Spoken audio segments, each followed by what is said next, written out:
Young tiger NTR back to back హిట్స్తో ఫ్యాన్స్కు కావాల్సినంత జోష్ ఇస్తున్నాడు. ఎన్టీఆర్ కెరీర్ను టెంపర్కు ముందు, టెంపర్ తర్వాత అని సపరేట్ చేసి చూడాలి.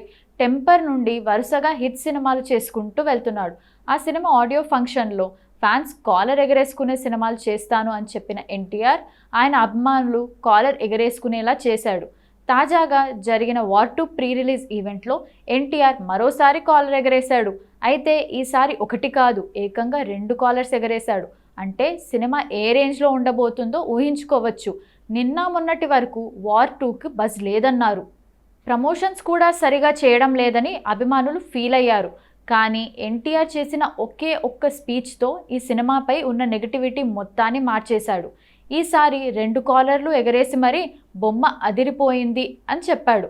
అంటే ఈ సినిమాపై ఎన్టీఆర్ కాన్ఫిడెన్స్ అంటే ఏంటో అర్థం చేసుకోండి. సూపర్ హిట్ కొడుతున్నాం అని చెప్పాడంటే ఈ సినిమాపై తనకెంత నమ్మకమో. ఇప్పటి వరకు వార్ 2కి సంబంధించి ఒక్క ఈవెంట్ కూడా జరగలేదు. ట్రైలర్ కానీ టీజర్ కానీ సినిమాపై బజ్ను తీసుకురాలేదు. కానీ వార్ 2 ప్రీ రిలీజ్ ఫంక్షన్ జరిగాక అందులో ఎన్టీఆర్ స్పీచ్ చూశాక ఈ ఒక్కటి చాలు, ఎన్టీఆర్ చెప్పాడంటే అది జరిగి తీరుతుందని ఫ్యాన్స్ కూడా 2 కాలర్స్ ఎగరేస్తున్నారు.